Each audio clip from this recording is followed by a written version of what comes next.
En 1916, Albert Einstein propuso que el espacio-tiempo formaba una estructura que podría curvarse ante la presencia de cuerpos masivos como los planetas o las estrellas. Y en 2004, casi 90 años después, este grupo de esferas fueron enviadas 650 kilómetros sobre los polos terrestres dentro de una sonda, con el objetivo de demostrar dicha teoría en un laboratorio orbital libre de interferencias. Si bien la sonda obtuvo resultados positivos, su viaje no estuvo libre de contratiempos, así que preparen sus neuronas porque estamos por embarcarnos en una historia que, aunque inició con una idea relativamente simple, requirió casi 50 años de desarrollo, el trabajo conjunto de más de 100 científicos, estudiantes de doctorado e ingenieros, y costó $750 millones. Esta es la historia del Gravity Probe B y cómo logró medir la curvatura del espacio-tiempo generada por la gravedad de nuestro propio planeta. Pero antes quiero agradecer a PCBWay por auspiciar este capítulo. PCBWay ofrece servicios de manufactura de PCBs para todos los niveles. Si están recién comenzando, pueden usar su servicio básico con decenas de opciones de personalización. Y si ya saben un poco más, pueden usar su servicio de PCBs avanzadas, donde tendrán acceso a otras especificaciones, materiales y exclusivos colores. Además, hasta el 31 de diciembre podrán participar en su concurso de feedback, en el cual las mejores fotografías de sus órdenes serán seleccionadas y premiadas con hasta $500. Así que pasen por su página web. La teoría de la relatividad es una gran formulación física que busca explicar el comportamiento de los distintos factores físicos que componen nuestra realidad a partir de dos puntos de vista: la teoría especial de la relatividad y la teoría general de la relatividad. La primera desprecia los efectos de la gravedad, entendiéndose como una extensión de la mecánica newtoniana que la mayoría conoce, pero proponiendo dos nuevos postulados: el principio de la relatividad y la invariabilidad de la velocidad de la luz. Mientras que por otro lado, la teoría general de la relatividad busca explicar cómo interactúa la gravedad con los diferentes factores físicos presentes en la realidad, describiendo una relación entre la gravedad y la deformación geométrica del espacio-tiempo. Pese a lo trascendental de la teoría general de la relatividad, que ha sentado los precedentes en la física moderna, ha sido la teoría menos probada de Einstein, debido a que, como dijo Kip Thorne, premio Nobel de Física y productor de Interstellar, en el reino de los agujeros negros y del universo se habla el lenguaje de la relatividad general y se habla en voz alta. Pero en nuestro diminuto sistema solar, los efectos de la relatividad general no son más que susurros. En otras palabras, en la escala en la que nos encontramos, los efectos de la gravedad sobre el espacio-tiempo son tan pequeños que es extremadamente difícil comprobar que siquiera están ahí. Por un lado, si nos enfocamos en demostraciones a gran escala, es decir, a nivel galáctico, cuando dos galaxias se alinean respecto a un observador, la gravedad generada por la galaxia más cercana distorsiona el espacio-tiempo a su alrededor, actuando como un lente gravitacional, a tal punto de permitir visualizar la galaxia ubicada detrás de ella en la forma de un anillo. De hecho, precisamente debido a que este fenómeno demuestra la teoría de la relatividad, es que se les conoce como anillos de Einstein. Por otro lado, si nos enfocamos en los efectos de la gravedad en el espacio-tiempo a una baja escala, como por ejemplo a nivel de nuestro propio sistema solar, durante los últimos 90 años se han realizado múltiples pruebas para comprobar esta teoría, con resultados que sugieren que Einstein iba por el camino correcto. Sin embargo, el problema de todas esas mediciones es que las señales fueron extraídas de sistemas con un significativo ruido de fondo, y por lo tanto sus resultados no podían ser considerados como concluyentes.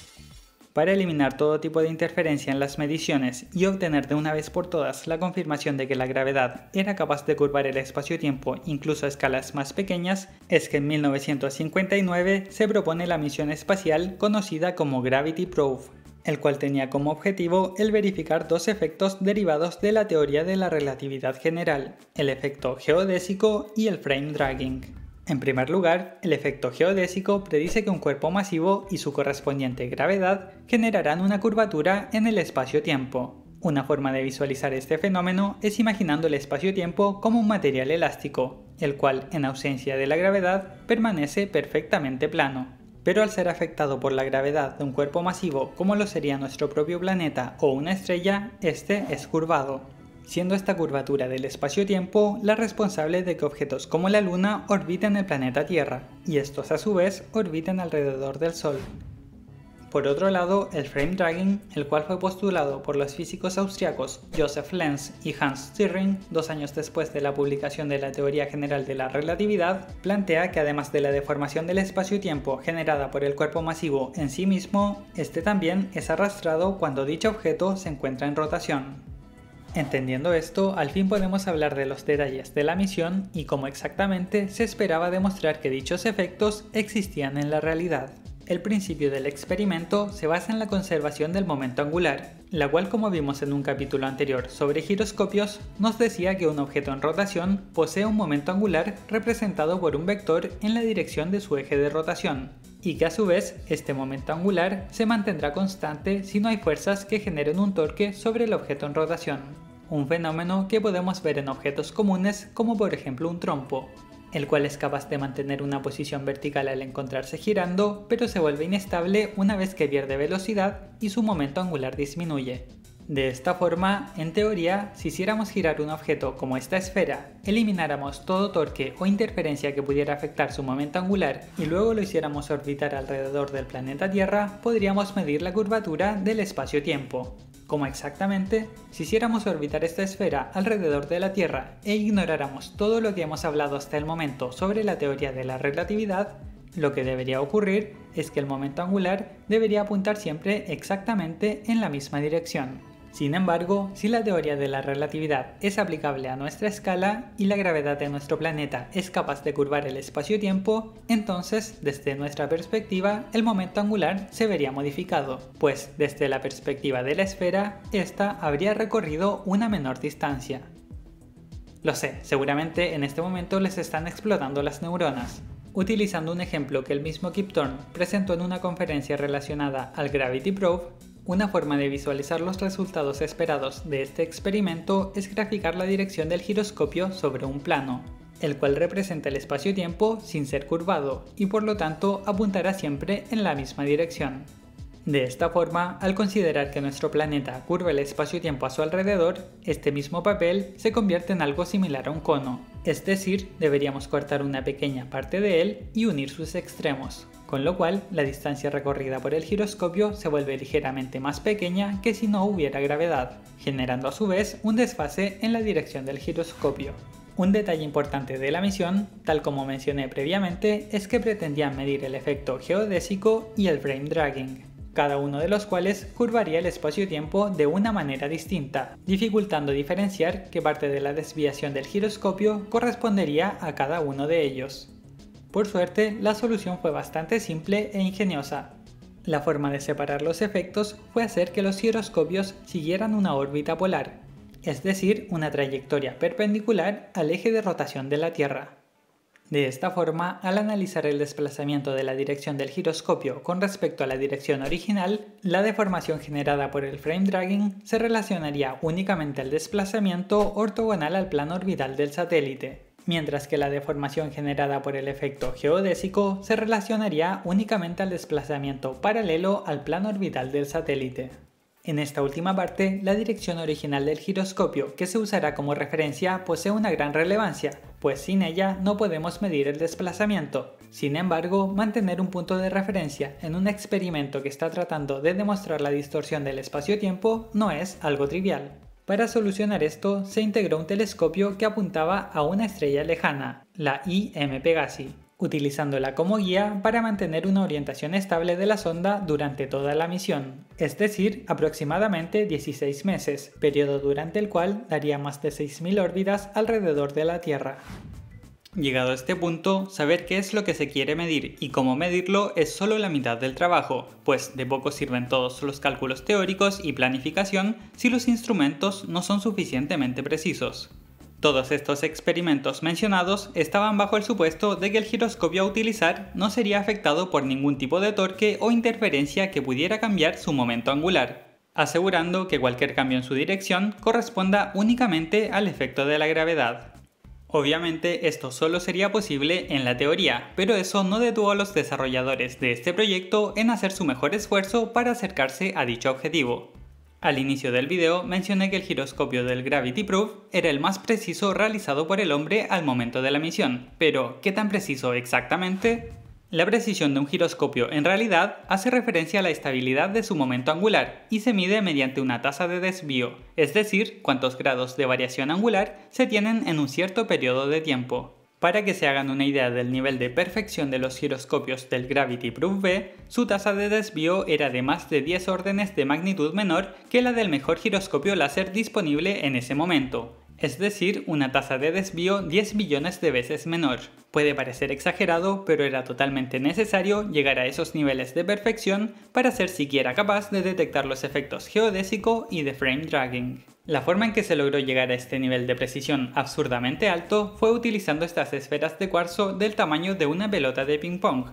con un poco de ayuda de otros sistemas, pero vamos por partes. Si nos enfocamos en las esferas, la decisión de utilizar cuarzo se debió principalmente a que es un material extremadamente estable en el tiempo, tanto química como estructuralmente, eliminando de esta manera posibles variaciones debido a su degradación durante el desarrollo del experimento. El cuarzo posteriormente era fundido, mecanizado y pulido para tener la forma de una esfera perfecta y homogénea, logrando tener su centro de masa exactamente en el mismo punto que su centro geométrico, eliminando posibles vibraciones que pudieran afectar las mediciones o a otros sistemas utilizados durante el experimento. Pues, como nos ha enseñado la historia, un sistema en rotación a altas velocidades con un desbalance en su centro de masa puede tener resultados catastróficos.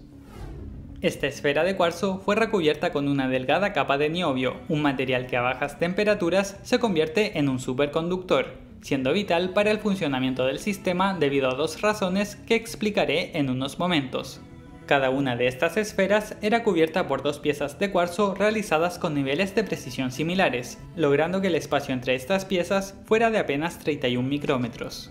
Esta cubierta integraba a su vez tres sistemas. El primero de ellos era el sistema de suspensión electrostático, cuyo objetivo era evitar cualquier tipo de contacto de la esfera con la cubierta, haciéndola levitar en el centro y eliminando de esta manera posibles roces que pudieran afectar el momento angular. Este sistema se componía de tres pares de electrodos ubicados alrededor de la esfera, cada uno de los cuales se encargaba de medir y controlar la posición de la esfera dentro de la cavidad en un determinado eje.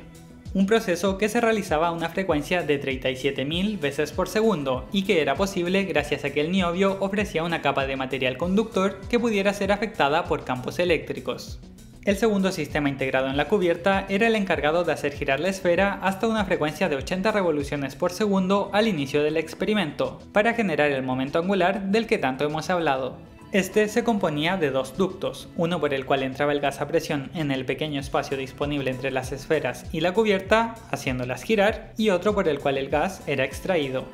Una vez alcanzada la velocidad deseada, este mismo ducto era utilizado para extraer las partículas de gas restante, generando un vacío en la cavidad y eliminando otro factor que pudiera cambiar el momento angular inicial de las esferas. El tercer sistema integrado en la cubierta era el sistema de medición del momento angular, el cual funcionaba gracias a una propiedad de los superconductores, en la cual una esfera de este material que se encuentra en rotación genera de manera espontánea un campo magnético que se alinea perfectamente con su eje de rotación, y cuya intensidad se relaciona directamente a la velocidad de rotación. De esta manera, al medir dicho campo magnético, era posible calcular el momento angular de la esfera. Para ello, la cubierta integraba un circuito de material conductor que rodeaba las esferas y que era conectada a un dispositivo de interferencia cuántica superconductora, o simplemente SQUID, el cual cumplía precisamente esa función al mismo tiempo que aplicaba diversas medidas para reducir interferencias en los resultados. Además, estos giroscopios se encontraban inmersos en un gigantesco tanque de helio líquido para aislar los sistemas de influencias externas y tener el niobio a temperaturas suficientemente bajas para mantener su estado de superconductor. Y como si no fuera suficiente con todas las medidas mencionadas hasta el momento, el Gravity Proof incluía 4 giroscopios exactamente iguales. Esto para tener una redundancia en las mediciones y así poder detectar anomalías que se pudieran presentar. Una decisión bastante sabia porque fue exactamente lo que ocurrió.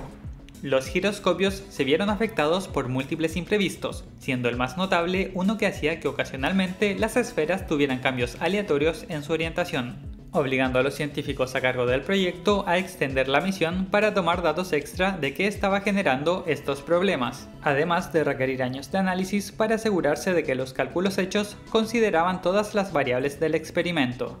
Habiendo lanzado el Gravity Proof B el año 2004, los resultados finales fueron presentados recién el 2011. De los 4 giroscopios integrados, el segundo de ellos fue el más afectado por los fenómenos antes mencionados, provocando una mayor incertidumbre en los resultados y reduciendo la confiabilidad del experimento, especialmente para el análisis de la deformación generada por el frame tracking, cuya variación esperada era mucho menor que la del efecto geodésico. De todas maneras, ¿cómo se comparan los resultados obtenidos con lo predicho por la teoría de la relatividad? Tal como podemos ver en esta tabla, los resultados experimentales están bastante cerca de las predicciones teóricas, demostrando que los efectos de la gravedad en el espacio-tiempo también pueden ser detectados a escalas relativamente pequeñas como lo son las cercanías de nuestro propio planeta, y por lo tanto mejorando el entendimiento de las reglas que rigen nuestra realidad. Si bien esta historia parece terminar con un final feliz, la verdad es que también tiene un lado triste. Debido a que este experimento fue propuesto por primera vez en el año 1959 y el desarrollo duró más de 40 años, en ese tiempo otros experimentos fueron propuestos con el mismo objetivo, tomando ventaja de las nuevas tecnologías disponibles y analizando el problema con ojos nuevos. Más específicamente, el proyecto de satélite geodinámico láser lanzó 2 misiones, una en 1976 y otra en 1992, con el objetivo de realizar múltiples experimentos en la órbita del planeta Tierra, incluyendo uno realizado en 2004 que pretendía medir el frame tracking. El proyecto realizó los experimentos con éxito, logrando precisiones mucho mayores que las del Gravity Proof B, e incluso estos satélites siguen activos realizando diversos experimentos hasta el día de hoy. Entonces, ¿todo el trabajo realizado y los millones de dólares invertidos no tuvieron ningún sentido? Yo no diría eso. Analizar un mismo fenómeno mediante 2 métodos distintos puede ser igual o incluso más valioso que demostrar un único fenómeno con una alta precisión. Además, cuando se desarrolla una misión a esta escala, los beneficios no se limitan a los resultados del experimento. Todas las tecnologías desarrolladas para cumplir con los requerimientos, así como los modelos teóricos y herramientas de análisis de datos, quedan disponibles para ser utilizadas en futuras misiones, acelerando su desarrollo o incluso abriendo puerta al análisis de otros desafíos impensados hasta el momento. Por ejemplo, la definición del kilogramo como unidad de medida actualmente se basa en la realización de una esfera perfecta de silicio, cuya precisión es tal que se puede estimar la cantidad de átomos que la componen. De esta forma, al tener un objeto de dimensiones y composición atómica conocida, se puede definir la unidad de peso eliminando otros factores como la posible variación de su composición en el tiempo, un problema que existía en la definición del kilogramo antigua. De esta manera, 2 problemas de áreas totalmente distintas pudieron ser solucionados utilizando tecnologías similares. Así que aunque sus planes no salgan como esperaban, recuerden que lo aprendido en el camino también tiene un valor. Ya me puse filosófico, así que mejor dejemos el video hasta aquí. Este fue un video muy distinto a lo que hago generalmente y que habría sido imposible finalizar por mi cuenta en tan solo un mes de trabajo si no fuera por la ayuda de los nuevos miembros del equipo que poco a poco va creciendo. Si les gustó este video, la tecnología y la animación 3D como medio para transmitir información, les recuerdo que pueden apoyarnos en Patreon a hacer más y mejores animaciones. Además de obtener acceso anticipado, acceso a algunos de los modelos 3D que utilizo en las animaciones y su nombre al final de cada video. Eso es todo por ahora y nos vemos en el próximo capítulo.